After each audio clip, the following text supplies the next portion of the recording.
Hello, friends! I don't know about you, but where I live, it's the start of winter, and the days are getting awfully chilly. While I usually prefer playing outside during the warm summer months, I do love a good snow day.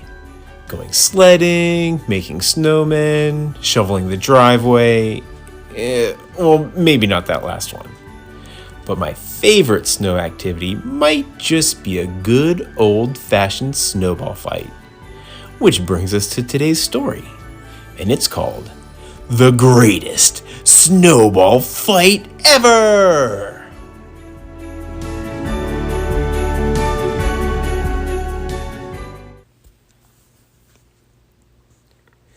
The world was still and peaceful, gleaming white across the ground. With winter's icy blanket, not a creature made a sound. Frankie laid there cozy, snuggled warm inside his bed. Blankets piled high from stinky feet up past his head. He stretched and slowly pulled the covers just below his eyes.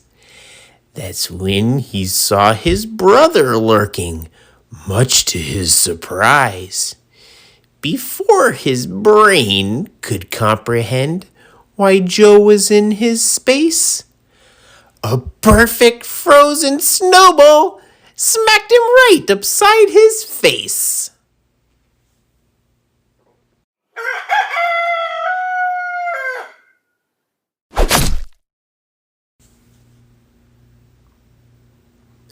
The worst alarm clock ever had him right up on his toes, awake like someone poured a cup of coffee up his nose. That coward Joe was running, trying to get out of there, but Frank was in pursuit, albeit in his underwear. Joe dashed out the door to where he thought that he'd be safe, but Frank threw on a coat and boots and kept up with the chase. He gathered up a snowball with his brother in his sights and let it fly with every single ounce of all his mights.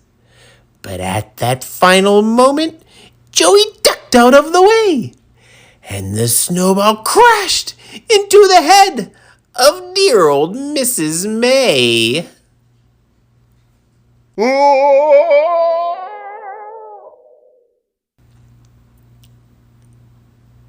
Frank was in such shock, he thought he'd have a heart attack. But Mrs. May just turned and threw another snowball back. Frank was frozen solid, and it hit him in the mouth, exactly at the second that his mother scampered out.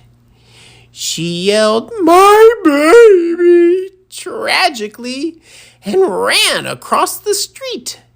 She tackled dear old Mrs. May and knocked her off her feet. Every neighbor witnessed through their frosty window panes. Some spit out hot chocolate, or they choked on candy canes. They all ran out and picked a side that frigid winter day. They either backed Frank's family or supported Mrs. May.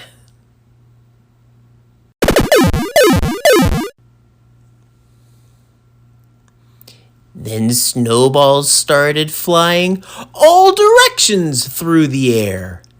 Not a soul was safe. Attack could come from anywhere. Helen hid behind a Honda parked beside the house, but caught a snowball in the schnoz the second she peeked out. Tommy took the high ground, throwing snowballs from a tree, until he toppled to the earth, dislodged by just a sneeze. Achoo! Gary got his wind knocked out by one straight to the gut. Brian did a belly flop from one right to his butt. Kelly deftly dove to miss one, but she took a spill and looked just like a snowman once she tumbled down the hill. George had perfect aim, and those deserting had no chance.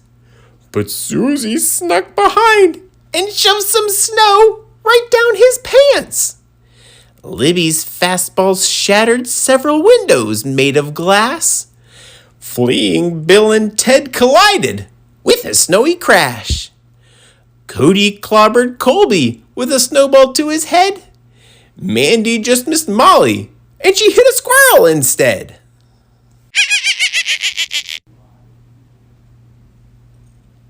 The battle filled the neighborhood, but it was far from done.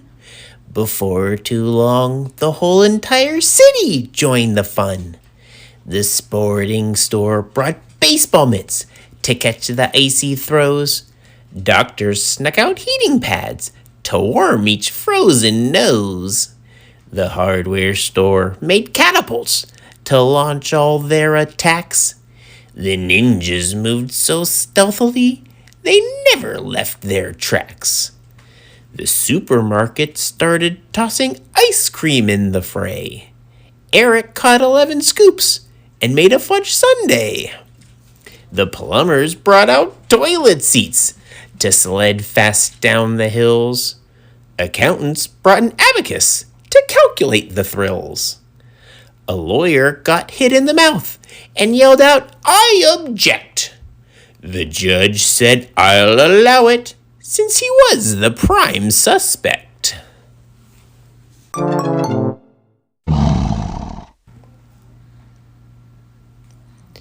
The people seemed to have such fun, some others wanted in. Now animals had come to play, and they all came to win. An Arctic fox zoomed round and round and made the children spin. Their dizzy heads collapsed in snow from forehead down to chin. One snowy owl plucked tassel caps off unsuspecting heads. Another dropped the snowballs where there weren't protecting threads. A penguin slid straight down the hill into the people's shins. They toppled to the snowy ground like human bowling pins. But finally, the polar bears emerged and people ran. Their paws could throw a snowball bigger than a minivan. Everyone retreated back into their cozy homes and watched the bears have target practice with their garden gnomes.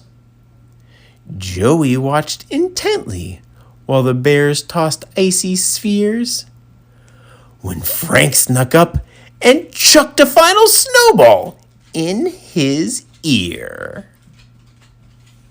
Ha!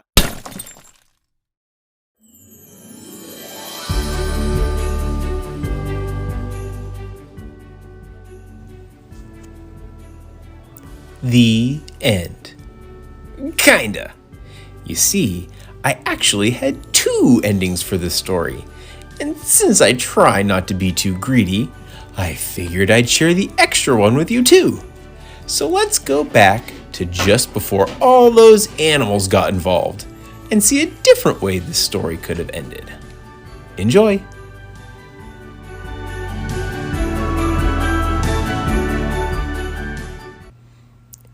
Then finally, the pet shop threw their kennels open wide. They knew the dogs and kitties would just love to play outside. They stuck out wagging tongues for all the snowflakes they could catch. They rolled around and chased the snowballs like a game of fetch. It was the greatest snowball fight the world would ever know. But it ended when the puppies started making yellow snow.